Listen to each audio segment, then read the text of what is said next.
first and foremost yang korang kena tahu, gaji cabin crew dia besar dia dekat allowance. Basic dia sangat kecil. In fact, basic dia boleh katakan I think kerja dekat shopping mall lagi besar kot basic.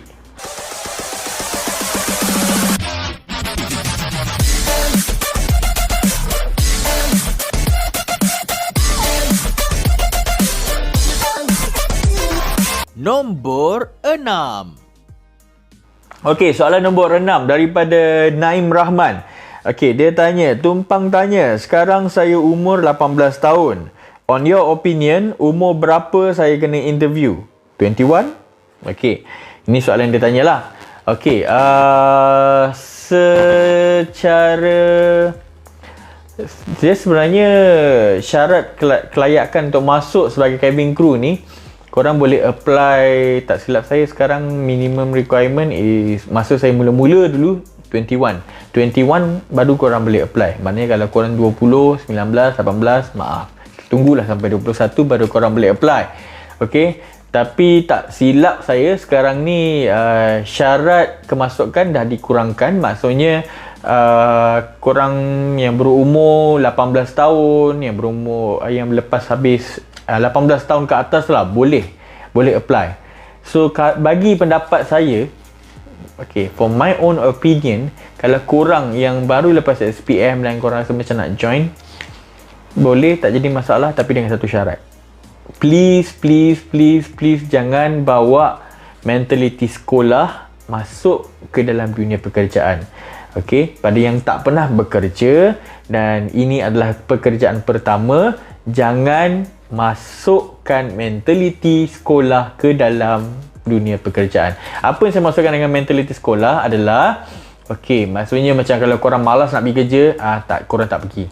Okey, kalau siapa yang dah pernah kerja, dia orang tahu macam-macam dokumen korang kena prepare. Okey, kalau yang tak sihat kena prepare MC, yang mana ada kematian kena prepare surat mati, kalau ada kemalangan atau apa-apa yang kecemasan, boleh kena sediakan dokumen-dokumen sokongan untuk membuktikan yang bahawa korang betul-betul tak dapat datang tugas, tak dapat hadir tugas pada hari berkenaan. Bukan macam korang pergi sekolah macam malas lah nak pergi sekolah hari ni, so suruh mak tulis surat ke apa. No, there's no such thing. And jangan bawa mentality like macam kalau macam orang marah, orang tegur, macam your senior or your superior marah you, tegur you atas pekerjaan ataupun perbuatan you yang tak betul sewaktu kerja, sewaktu bertugas. Janganlah korang macam masam muka, macam bergaduh dengan kawan dekat sekolah kan, macam nak masam muka macam tak nak lah apa, tak nak cakap dengan dia apa semua. No, that is very unacceptable. So bila kena tegur, bila kena marah sebab buat kerja tak betul, you have to accept it. We have to accept it in a positive way. Okay, sebab saya perasan banyak yang budak-budak lepasan SPM yang terus masuk airline. Kalau yang bawa perangai tu, usually bila saya tanya dengan diorang, is this your first job? And diorang kata, yeah, my first job. Dekat situ saya tahulah dari mana attitude tu datang. So, bukan nak judge korang, tapi kalau boleh pada yang baru lepas SPM, for me, it's better for you to try cari kerja atau timbul pengalaman di mana-mana apa orang kata industri. Tak kisahlah korang nak buat dalam industri F&B ke, korang nak try kerja dekat shopping mall ke, dekat kedai makan ke, apa semua, try. Okay, at least korang dapat sedikit sebanyak pengalaman sebelum korang masuk ke dunia penerbangan yang sangat-sangat mencabar. Nombor 7. Okey, soalan nombor 7 daripada Muhammad Lam. Okey, saya kurang 2 cm nak try tapi rasanya tak dapat juga. Okey, macam saya cakap tadi, ketinggian, ada ketinggian minimum dan ketinggian maksimum. So katakanlah macam kalau korang, kalau lelaki ketinggian minimum adalah 170, tapi macam dalam kes ni Muhammad Lam ni mungkin ketinggian dia 168 sebab 2 cm kurang kan. Okey, sebenarnya tak jadi masalah kalau korang nak mencuba. Okey, kalau korang rasa you guys ada karakter ataupun ada kriteria yang orang tengok, kenapa kau tak jadi pramugara, kenapa kau tak jadi ni kan, pramugari apa semua, try. Mungkin korang ada luck, kan? Sebab kadang-kadang sebab syarat-syarat ni diletakkan oleh manusia. Jadi it depends on the human. Okay, yang it depends on orang yang mengendalikan interview pada waktu ketika tu ataupun mengendalikan saringan pada waktu ketika itu. Dan kalau dia orang rasa you layak untuk jadi cabin crew, kadang-kadang ketinggian pun dia orang tak tengok sangat pun. Okay, tapi memang dia orang akan ukur sebenarnya, dia orang akan ukur. Tapi kalau at that time dia rasa macam you ada yang wajah-wajah komersial ni, wajah-wajah muka macam sinetron punya pelakon ke apa semua, kadang-kadang dia orang ambil walaupun kurang 2 cm ke kurang 1 cm ke apa semua. Okey, tapi ada juga macam kes-kes dulu masa saya first interview Asia dulu, depan saya ada satu kandidat dia kurang 1 cm. Kurang 1 cm masa tu diukur dia punya ketinggian 169. Unfortunately malangnya tak diterima. Dan dia merayu habis-habisan dengan panel dengan staff Asia masa tu, tolonglah saya nak sangat jadi cabin crew, saya nak sangat jadi anak kapal apa semua, it's my dream job lah apa semua. Tapi unfortunately at that time they are very strict with the requirement. Okay, some airline they are very strict with the requirement. Kalau tak cukup walaupun muka you sangat-sangat commercial, sangat-sangat good looking, sangat handsome, sangat cantik ke apa ke, tapi kalau tak cukup requirement dia orang tak accept. Tapi kalau you are in a very very very good luck, memang orang kata you punya ong tu tinggi sangat, kurang 2-3 cm pun dia orang terima. So try lah, why not? Okay. Nombor 8. Okay, soalan nombor 8 daripada Muhammad Haziq bin Muhammad Faizal. BI tak ada hal, tapi betul ke math pun nak kena kredit? Tak ada. Sebab dalam requirement tu, dalam syarat-syarat yang dia letak dekat poster cabin crew punya interview tu, dia hanya sebut BM dan BI saja. Macam saya cakap, kalau nak pergi mana-mana interview, tengok syarat-syarat kelayakan. Okay, kalau dia tak ada sebut, maknanya dia orang tak tengok pun benda tu. So yang dia orang tengok sekarang ni adalah BM, BI. So korang kena make sure korang kredit. Math tak pernah sebut, fizik, bio ke apa semua dan tak pernah sebut. So benda-benda tu kalau korang dapat A, alhamdulillah. Kalau korang fail pun tak jadi masalah. Okay. Nombor 9. Okay, soalan nombor 9 daripada Luqman Hakim. Nak minta nasihat dari abang sebab saya lack of confidence dari segi takut orang gelakkan saya masa bercakap di halayak ramai. Dan ada tips dan nasihat tak? Ni soalan ni saya dah jawab tadi kan. Okey, tapi tak apa, kita jawab juga. Soalan ni dia berkaitan dengan keyakinan diri. So, kalau korang ada masalah keyakinan, self esteem sangat-sangat low, okey, jangan risau. Saya sendiri pun seorang yang sangat-sangat low self esteem dulu. Okay, tapi I can prove to you guys that I can talk to you guys. I can right now I dah jadi cabin crew, I dah jadi pembaca berita. So benda tu sebenarnya boleh asah. So cuba asah. Cuba cari macam mana cara yang korang boleh kenal pasti, cara yang boleh membuatkan korang rasa lebih berkeyakinan. Ada orang berkeyakinan tu dia jadi lebih yakin bila dia pakai segak-segak, dia pakai cantik. Bila dia pakai suit, dia pakai tu, dia jadi sangat-sangat confident. Ada orang keyakinan dia daripada rupa paras. Rupa paras mungkin dia rasa jerawat dia membuatkan dia rasa kurang keyakinan. Dan maybe you kena cari cara untuk you susutkan jerawat tu untuk kurangkan masalah muka ke apa ke. Ada juga yang rasa macam kurang keyakinan sebab macam yang Luqman ni cakap, dia kurang keyakinan sebab dia takut orang gelakkan dia. Okey, kalau part yang gelakkan ni, to be honest, I pun ada masalah sama juga, di mana I got the fear of people laughing at me. Takut orang gelakkan I, takut orang ejek apa semua, because I was bullied. Okay, memang masa sekolah dulu memang selalu kena bully. Ni memang mangsa bully. Okay, I ni memang kena mangsa bully dulu. So sampai jadi traumatized, jadi fobia, takut orang gelak, takut orang ejek. So one thing, bila you tengok orang buat presentation ataupun bila you tengok orang berucap ataupun bercakap di halayak ramai, what do you think about that person at that time? Fikir. Apa yang korang rasa at that time? So masa tu kalau korang tengok dia bercakap, adakah korang rasa macam nak gelakkan dia? Tak kan? Tak gelak pun kan? Sama juga, bila korang berada di depan, orang ramai yang duduk dekat bawah tu, yang tengok kat korang, okay, yang berada di depan korang, nak dengar apa yang korang cakap tu, tak ada niat pun nak gelakkan korang. Dia nak tunggu apa niat ni. Kalau korang cakap benda merepek merapu, yes, dia orang akan gelak. Kalau korang try buat lawak bodoh kat situ, yes, dia orang akan gelak. Dan bila dia orang gelak tu, bukan dia orang gelak sebab dia gelakkan you, tapi dia gelakkan apa benda yang you cakap. So kalau you guys rasa kalau macam nak improve, kita takut orang gelak ke apa ke, improve your knowledge. Banyakkan baca buku, banyakkan timba pengalaman dari macam-macam ni, tengok dokumentari ke, buat benda-benda yang boleh menambahkan ilmu pengetahuan, your general knowledge ke apa semua. So daripada situ, bila ada ilmu tu, kita nak bercakap tu, kita akan bercakap dengan penuh keyakinan. Tapi kalau kita tak tahu apa benda yang kita nak cakap, tu yang akan jadi gagap. So kalau korang tahu apa korang nak cakap, korang akan cakap macam air, sebab korang tahu apa korang nak cakap. Dan korang takkan takut orang gelakkan korang, sebab korang tahu apa yang korang cakap tu betul. Kan?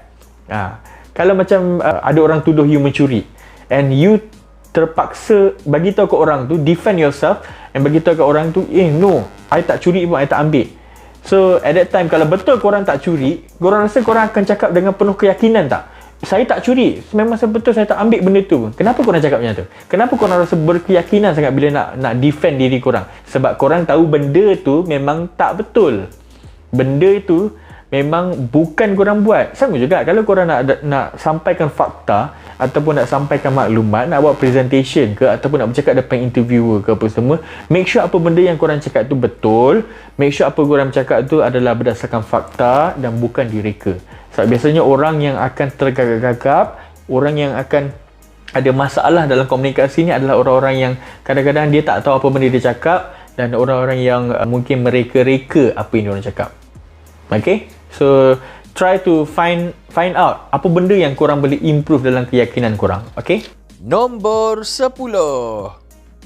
Okay, soalan nombor 10. Soalan yang korang nanti-nantikan kan. I think korang klik video ni pun sebab korang nak tahu sangat soalan ni kan. Memang I keep it for the last. Keep the best for the last. Okay? Soalan nombor 10 daripada Honeysuckle, Syahril dan juga Amsterdam. Diorang nak tanya berapa gaji cabin crew. Dan si Amsterdam ni pula tanya salary crew AK dengan D7 sama ke lain ya? Okey, soal gaji. Okey lah, sebenarnya soal gaji ni kita tak boleh cakap sebenarnya. Sebenarnya sebab soalan ni PNC. Soal ni macam nak tahu pasal gaji kan. Tapi okey lah, kita cerita lah sikit-sikit. Tapi I will not tell you guys like macam very specific. Just a general knowledge lah about berapa gaji yang korang boleh expect lah. Untuk seorang cabin crew di Asia, first and foremost yang korang kena tahu, gaji cabin crew dia besar dia dekat allowance. Basic dia sangat kecil. In fact, basic dia boleh katakan I think kerja dekat shopping mall lagi besar kot basic. Basic kerja dekat customer service lagi besar I think daripada yang kerja telemarketing ke apa lagi besar daripada basic cabin crew. Tapi kenapa gaji cabin crew ni nampak besar, nampak mewah, nampak banyak adalah kerana allowance. Allowance bayar mahal sangat-sangat. Okay. So okay, kita bercakap tentang gaji basic. Basic salary. Basic salary cabin crew untuk cabin crew yang mula-mula join adalah dalam RM1,000. Okay, 1,000 only. Untuk cabin crew yang dah confirm, yang dah jadi permanent staff, which is korang ada 2 tahun 2 tahun kontrak dan bond. Kontrak bermaksud kalau dalam tempoh kontrak tu, kalau performance ataupun prestasi korang tak memuaskan, syarikat berhak untuk memberhentikan kontrak korang, tak renew dan tak serap korang sebagai permanent staff. Okay. Dan bond ni pula adalah yang mengikat. Maksudnya korang dalam tempoh bond tu, korang tak boleh pergi mana-mana syarikat lain. Okay, kalau tiba-tiba kalau 2 tahun bond tapi setahun setengah korang rasa tiba-tiba nak join airline lain. Okay, nak join penerbangan jiran ke, penerbangan luar negara ke kan. Korang dapat offer kan, lepas tu korang nak berhenti. Fine. Kalau korang berhenti juga at that time, kontrak tu tak mengganggu masalah lah. Kontrak tu antara you dengan company. Tapi bond ni adalah benda yang mengikat you daripada keluar daripada company. Okay, so kalau korang nak juga keluar, korang kena bayar pampasan pada company. Okay, so maknanya pampasan cabin crew kalau nak berhenti sebelum tempoh 2 tahun, kalau tak silap lah kalau tak silap dalam 14,000 ke 17,000. Okay, so kalau korang nak berhenti, kena bayar pampasan tu, baru korang boleh pergi. Okay, so basic dalam 1,000. Dan kalau korang dah diserap sebagai permanent staff selepas tempoh kontrak dan bond tu tamat, korang punya gaji akan dinaikkan 1,500. Ini untuk cabin crew saja. Okay, untuk senior cabin crew ataupun ketua pramugari, dia ada different tangga-tangga gaji dia lain. Okay, untuk cabin crew 1,000-1,500 basic. Untuk allowance, dia kira sector allowance. Sector ni adalah dari mana tempoh korang bertolak sampai korang mendarat. Okay, bertolak maksudnya dari korang kapal tu park dekat parking bay dekat parking bay, and then after that diorang cabut yang kayu yang halang dekat tayar tu, kita panggil chock. Kita cabut chock tu, and then kapal tu pun ditolak ke belakang. Daripada saat itu saat itu sampailah korang mendarat dan korang park balik, itu satu sektor. Okay, satu sektor. Okay, bermakna katakanlah tiba-tiba kapal ni berjalan dekat kawasan taxiway tu, sebelum nak berlepas, belum berlepas lagi, tiba-tiba ada masalah teknikal dan kapal tu balik kembali ke parking yang sama. Okay, tak jadi terbang sebab masalah teknikal, itu tetap dikira sebagai satu sektor. Satu sektor ni dikira daripada buka chock tu sampai masukkan balik chock tu. Terbang ke tak terbang ke, angkat chock, masuk chock, satu sektor. Okay, untuk satu sektor usually kalau macam cabin crew, diorang bayar dalam RM20 satu sektor. RM20 satu sektor, dan dalam satu bulan tu untuk cabin crew dekat KL base usually dalam 60 ke 80 sektor. 60 ke 80? Sorry, no. Dalam 50 ke 70 sektor lah macam tu. Okay, itu sektor allowance. Untuk flying allowance dibayar dalam RM10 1 jam. So kalau flight korang 4 jam, RM40 lah dapat.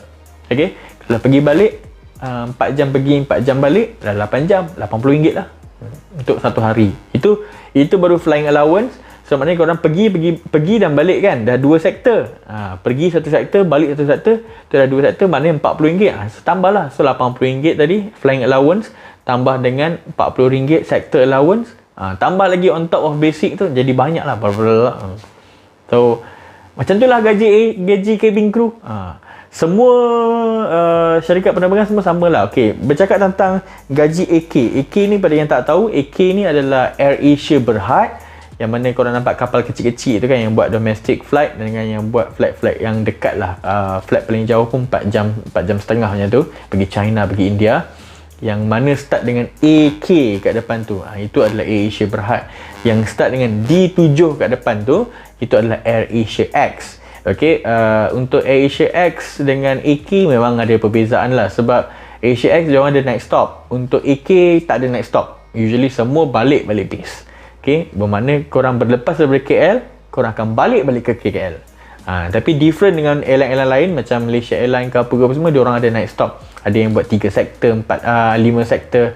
So maknanya sektor yang terakhir tu mungkin diorang akan bermalam dekat destinasi ketibaan diorang. Kalau diorang buat flight Kota Baru, bermalam kat Kota Baru. Okay, dan kalau bermalam tu pun ada allowance. Bermakna dia akan tengok pada lokasi destinasi yang korang mendarat tu lah. Bermakna kalau korang mendarat domestik, macam kalau kat Asia, domestik punya night stop allowance is around 150 satu malam. Bermakna kalau korang bermalam, terpaksa bermalam dekat destinasi tu, contoh kapal rosak ke, contoh bencana alam ke, na'udzubillah min zalik kan, korang akan dibayar night stop allowance lah, satu malam 150 untuk domestik. Okay, so maknanya kalau 10 malam 1,500, itu next stop allowance saja tu yang kadang-kadang kalau korang buat flight overseas tu, kalau flight kalau full service airline macam Malaysia Airlines ke apa semua, kalau diorang bermalam dekat macam contoh dekat Europe ke apa ke, Europe different pula rate dia. Europe tak silap I dalam 250 satu malam. Kalau macam Asia punya kan, negara-negara Asia dalam 200 satu malam. Itu lebih kurang lah roughly. So korang boleh kira lah roughly berapa banyak boleh dapat. So anggaran kalau korang nak tahu anggaran kasar berapa yang boleh bawa balik kalau korang jadi cabin crew. Kalau untuk macam Air Asia mungkin dalam paling banyak pun paling sikit pun 3,500, paling banyak dalam 5,000 boleh capai. 5,000 boleh capai. Tapi kalau untuk Asia X dia banyak sikit sebab dia ada next stop allowance. Cuma korang kena berkorban lah, korang kena bermalam kat sana. So maknanya siapa yang ada family tu susah sikit lah, korang akan terpaksa berkorban untuk waktu birthday diorang. Kalau ada kematian ke apa semua, korang ada kat overseas tu semua korang kena terima lah. Semua kalau korang buat next stop memanglah best, macam korang boleh jalan-jalan kan. Tapi itulah, korang kena berjauhan daripada family. Sebab tu bayaran dia pun mahal sikit lah. So kalau macam tu Asia X, saya dengar cerita sebab saya tak pernah masuk Asia X. So Asia X dalam anggaran 6,000 ke 7,000 sebulan. Kalau yang flight lain, Emirates, Qatar tu tak payah cerita lah. Itu dengan cerita ada yang sampai boleh cecah 10,000 sebulan. Tu roughly lah. Okay.